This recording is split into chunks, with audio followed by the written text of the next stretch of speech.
starting today's session on the history of cartography. And the speaker is a 10-year-old Pranav Mahishi.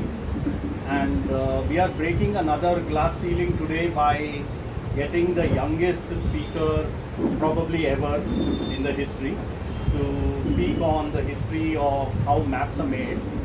So here, I being the curator, I actually took a mock, mock session of Pranav, and I felt he's like way above par, and he's brilliant. So I hope you'll have the same experience today when Pranav is speaking on the making of maps, and he's got solid data. So let that not intimidate you. It's quite interesting. We've tried to make it as interesting as possible. Okay, so here is Pranav Mahishi.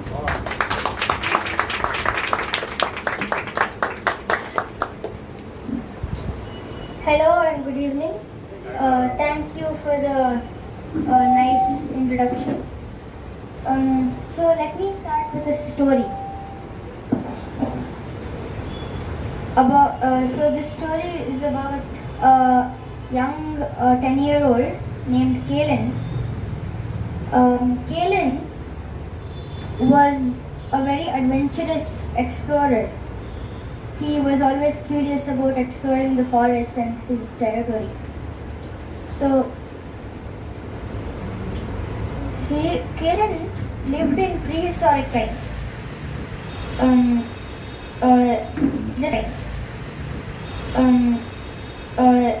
Just imagine, he didn't have to go to school. He didn't live in a proper brick-built house like this one.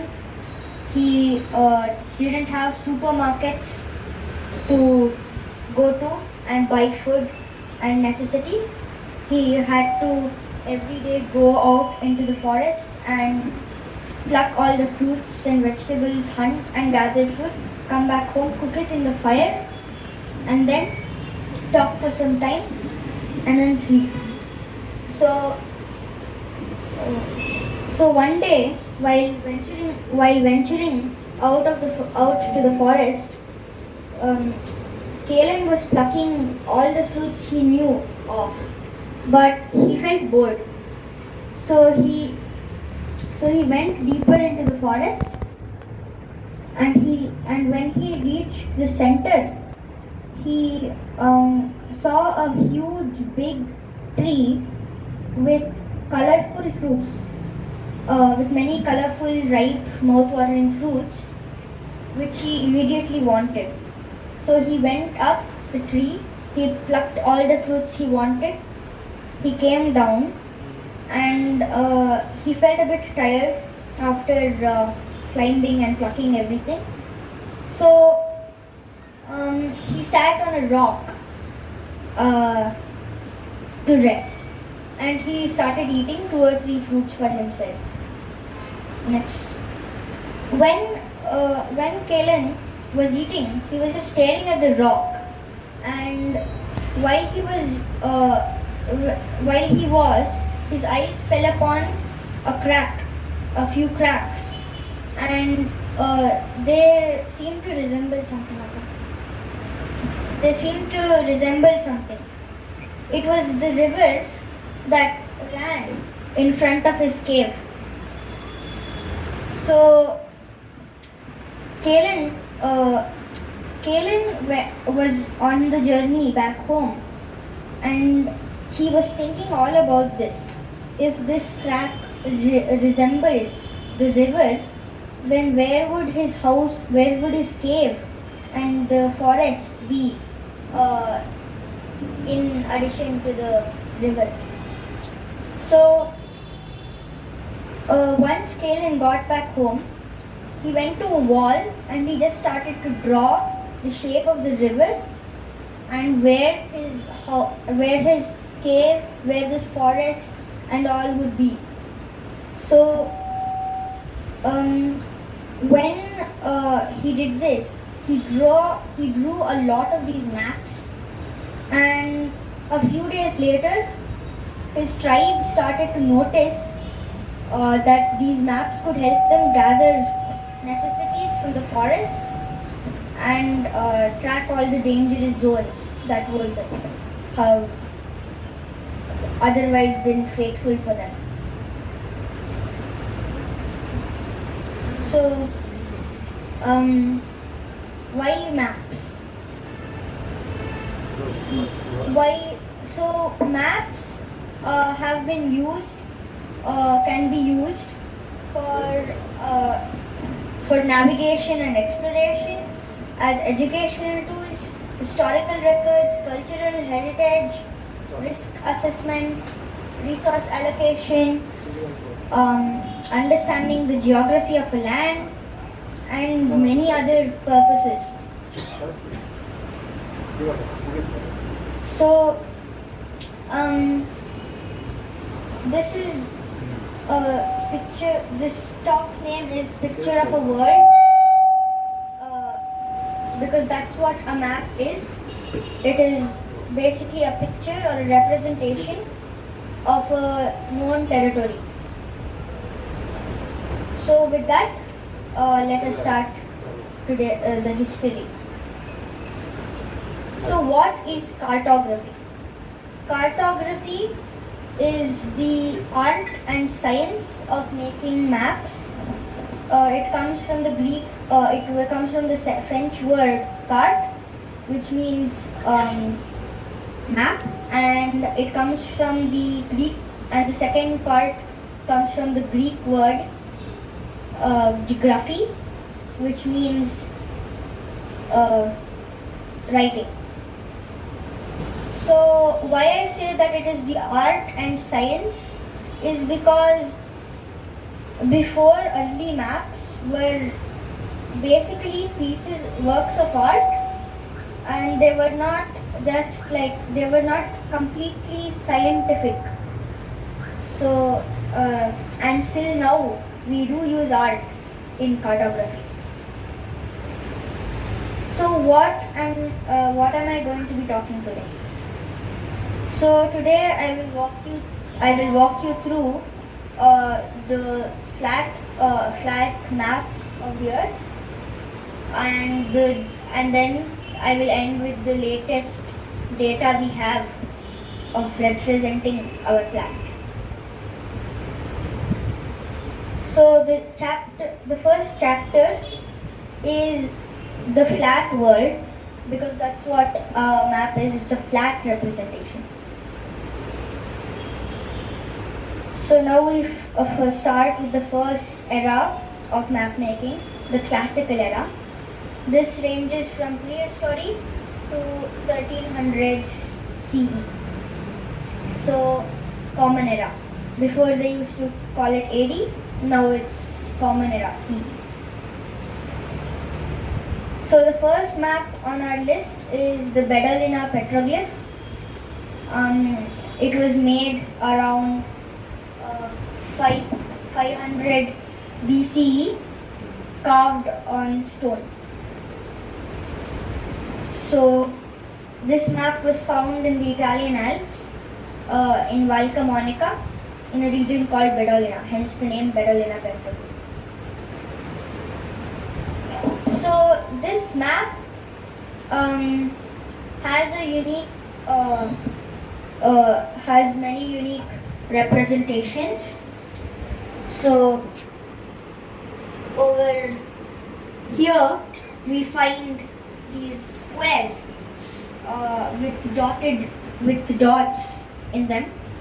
So these are fields, early crops. They have been included along with many cattle and livestock to please certain gods or deities due to mythological or religious purposes. We may also notice that there are these tall house-like representations. These are not part of the original map. They were added during the Iron Age, when man started to use as mainly as a metal for everyday use. So um, uh, yeah. So now we come to the first known map of the world, the Imagi Mundi, which translates to image of the world. It's the Babylonian world map. It was made around 750 to 500 BCE, before Christ, before Common Era. So it was made on a clay tab. Maker is unknown. It was found in Separ, which is now modern day Iraq. There is Hormuz Rasam, and there is an interesting story about the discovery which I'll come. So the moment you see this map, you will probably see this disc, and in that disc there are various symbols. So the outer circle is the Maratu, or the Salt Sea, and then there which is supposed to have floor off the edge of the earth. So over here we see a vertical rectangle, which is the Euphrates River. It was quite important to the Babylonians at this time, and this you might notice is the horizontal rectangle, which is Babylon. So over here there is a mountain range, and then there is also these circles, and these circles are different neighboring kingdoms. You can see the names over there. So the Babylonians, when they made the map, have completely excluded the enemy territories due to certain enmities, and so because they were enemies, they have excluded the. So there is one thing called legends in map making. They are quite important. So let us see. So legends are basically, since these are symbols all over the map, and it's flat, there is no way for us to know what each symbol means. If there's a triangle, it might be a forest, it might be a mountain, it could be anything under the sky. So that is so for that they use legends, which describes what these symbols mean. So this is cuneiform text, which describes the map and the cosmology of the universe. Cosmology means the origin of the universe. So over here there are these symbols. There are these triangles known as Nagu, which resemble dangerous places. As I said in the story, those are the dangerous places that would have been marked, which are beyond the Babylonians' reach. So these are described as where the sun is not seen, and where there are dangerous creatures such as chameleons and lions. So now we come to the geography, Ptolemy's world map. It was made in 150 Common Era CE, and was made on vellum, which is calf skin, by Claudius Ptolemy. The geography is the first map to have been made by applying geometry and mathematics to the study. So this is quite mathematically accurate. If we see the map, there are these lines over here. I don't know whether they're clearly seen, but those lines are basically a grid, and those are known as graticules. We see grids in many maps today. They are longitudes and latitudes. So Ptolemy was the first one who used them in a map and invented them. So we can even find out which place is which. This would be maybe the Mediterranean. This would be the Mediterranean. This would be Europe and all that. We can find out what country this is. We can find out that this is Italy and all that. So, can you find which is Sri Lanka and India? Somewhere there. Where? Over here? Yeah. Um, This side. That triangular. Down, This? down, yeah. Where? Over here? No. Not that side, left. There? This triangular thing. They're showing the right one only. This. Yeah, so that's India. And this is supposed to be Sri Lanka. So he has completely overestimated the size of Sri Lanka. And so, but he has also underestimated the size of the Mediterranean and also again overestimates the Earth's circumference. So that is, yeah. So we come to the Egyptian Book of Curiosities. This was made in the 1000s, sometime in the 1000s. It was made using ink on paper.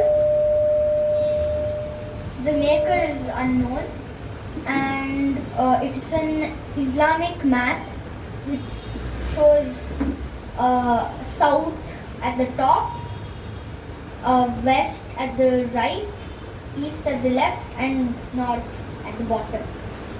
So this map has been made so because there is a text in the Book of Curiosities that reads that God has divided Earth into different regions and made some regions higher, as in more superior, and others lower, less superior.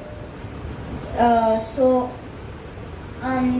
is why, since Mecca is at the south of is at the south,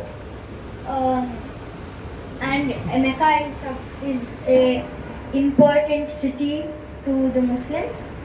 It is portrayed at the top, so that is and so they have portrayed south at the top. So this is Mecca, because it has been portrayed so because of a horseshoe-shaped wall inside the Kaaba, which is supposed to be a very holy building inside Mecca.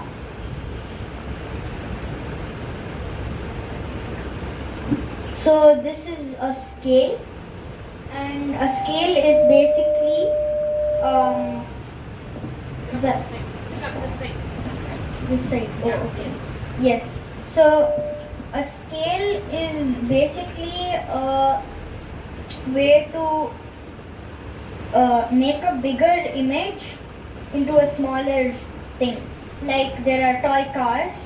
They are not the life-size real things, but they are basically scaled objects. So this is a scale. It shows that it would show that 1 centimeter is equal to so many miles or so many kilometers.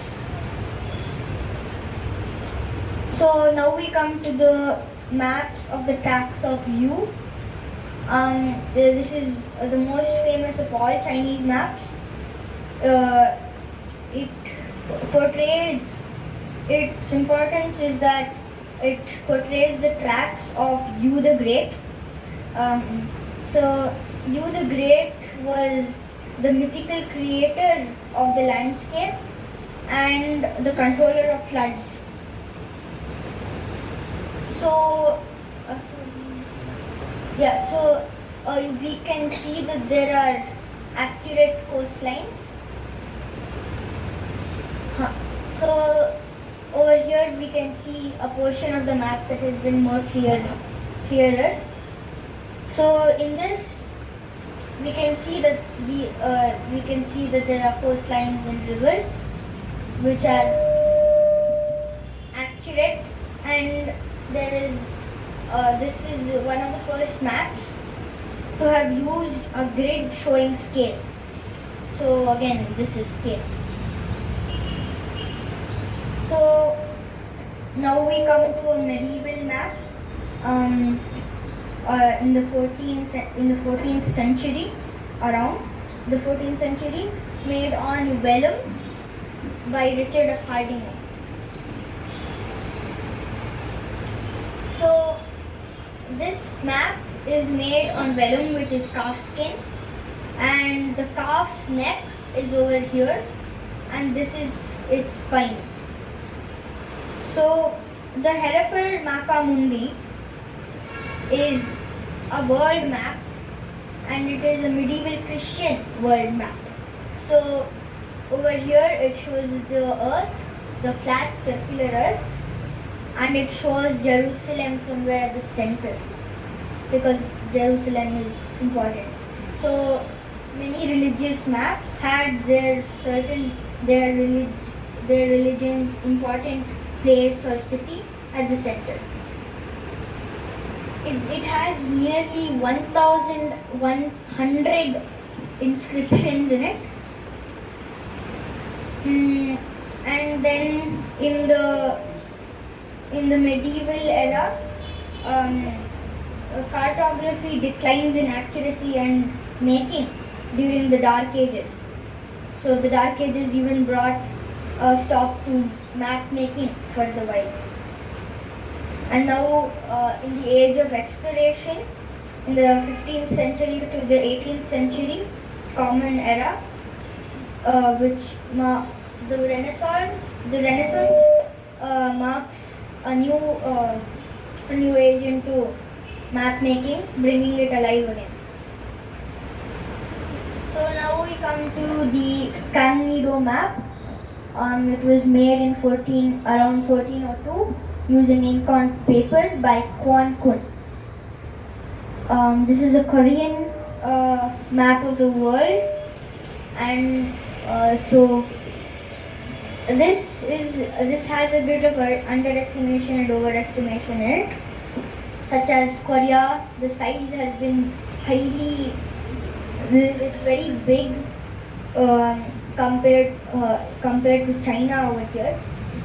So one important thing about this map is that Africa is circumnavigable, which means that you can go around it.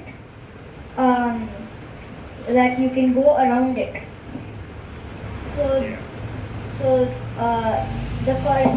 this is Europe. The Mediterranean is portrayed in white, and so this is a very famous map of Korea.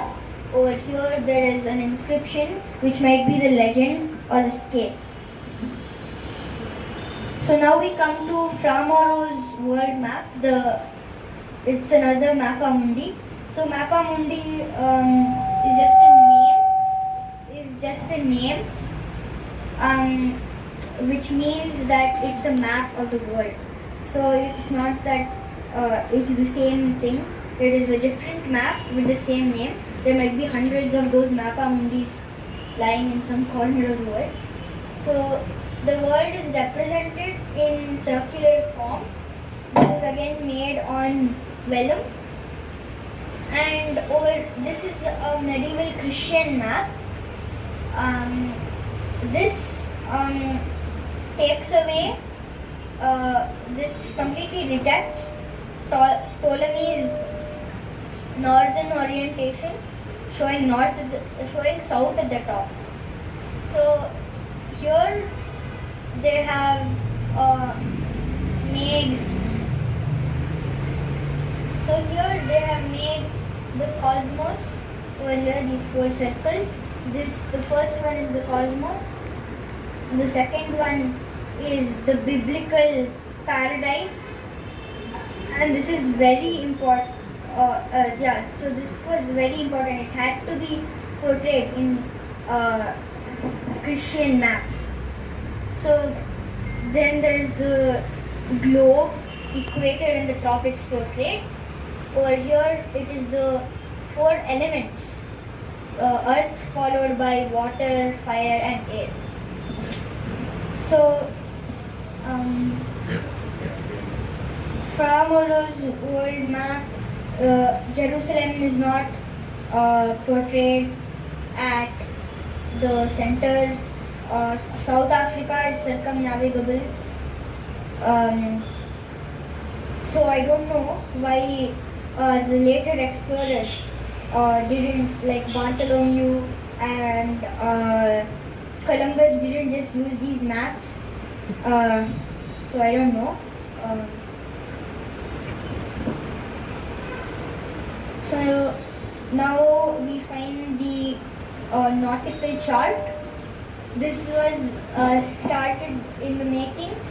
This was made around 1403.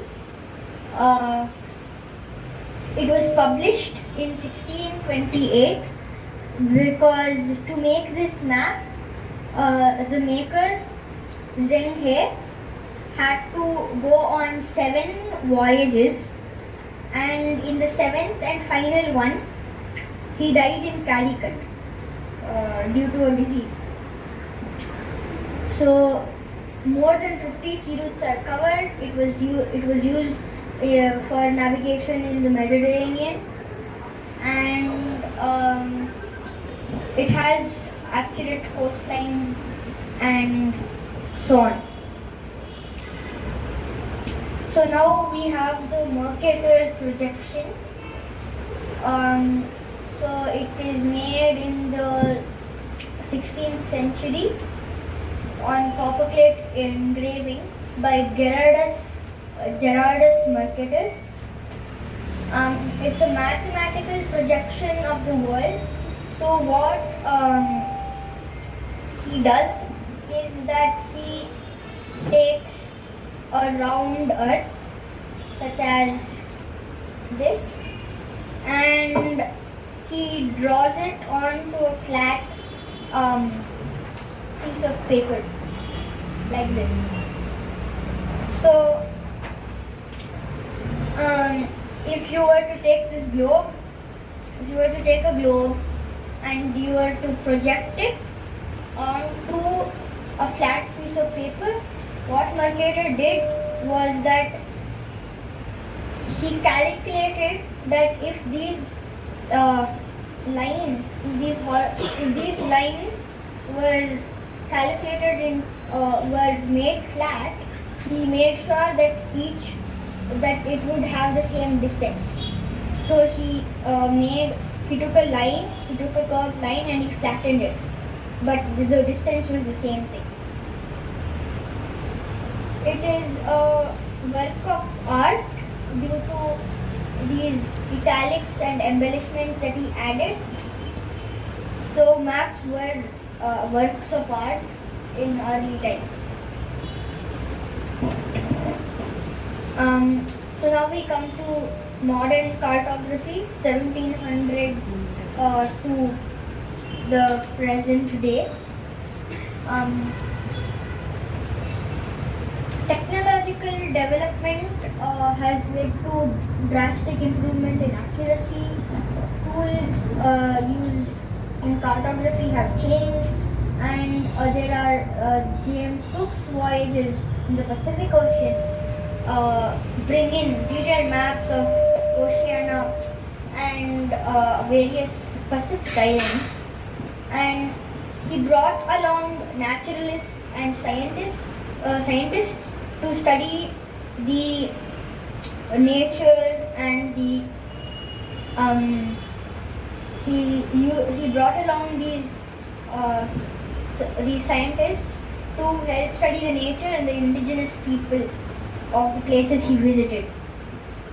this approach, with this scientific approach, enriched his maps with valuable geographical and biological data. He introduced innovative methods for determining longitude, which were essential for accurate navigation in the open ocean. Development of surveying techniques leads to more precise land measurements now. In the 19th century, large-scale topographic maps, which are maps that show the elevation of land, are created for infrastructure development in military planning. So there, I have brought a list of traditional tools. There is the compass. I think we all know that it's the magnetic doohickey that tells us the directions. So there is also the sextant, chronometer, theodolite, and plane table. So in the early 20th century, aerial photography and remote sensing revolutionized mapmaking. In the late 20th century, geographic information systems are developed, allowing for integration of various data types. In the 21st century, advancements in satellite imagery such as GPS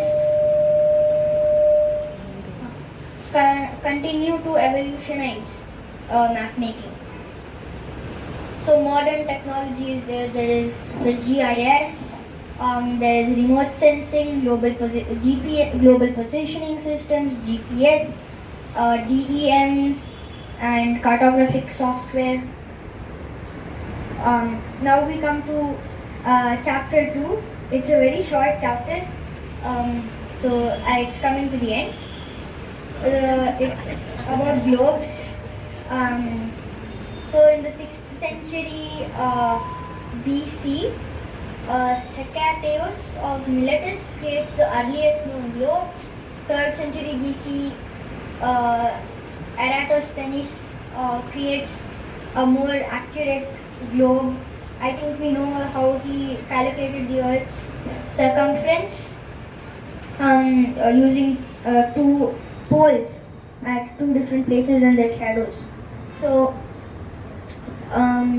in the medieval period, globes decline, as we saw with maps, and then the Renaissance finally revives interest in globes. In 1507, Martin Waldseemüller's globe features the Americas. In the 16th century, globes become popular decorative items. We see them. We even now see them in many desks. They are in schools, offices, everywhere. So now larger, more detailed globes are produced. Then in the 20th century, technological advancements lead to new types of globes. And then in the 21st century, now globes remain popular. So this is Martin Behaim's Erdapfel, which means earth apple. So this was made around 1492 to 1494.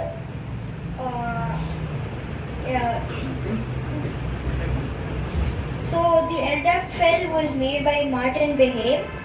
He came from a cloth trading family,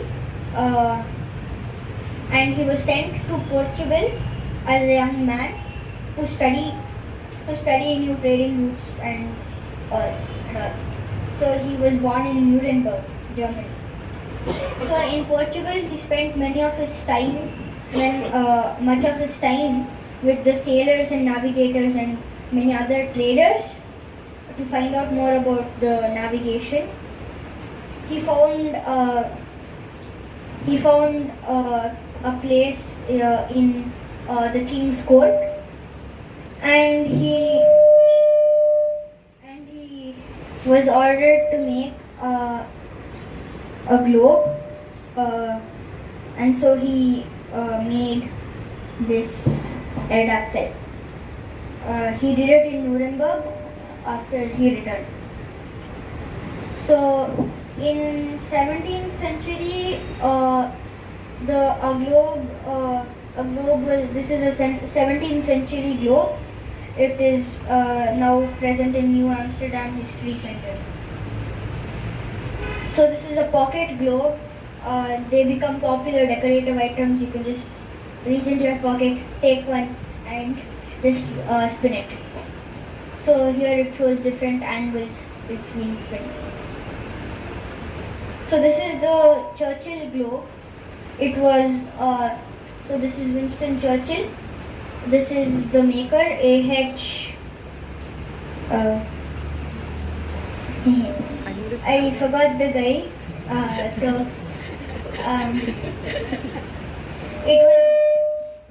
It was gifted.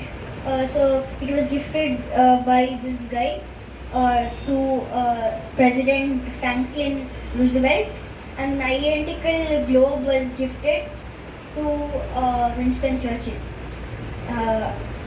These two globes were both made by Costello. So Earth is no more considered a sphere anymore now in the 21st century. This is the latest data. It comes from flat Earth maps to globes which are spheres. Now we find this weird shape which is the geoid. So so this is the actual shape of the Earth, and why it has been made like this is because the Earth's mass is unevenly distributed, meaning that certain areas of the planet experience more gravitational pull than others. Because of these variations in gravitational pull, the height of these different parts of the geoid is always changing, moving up and down in response to the gravitational force.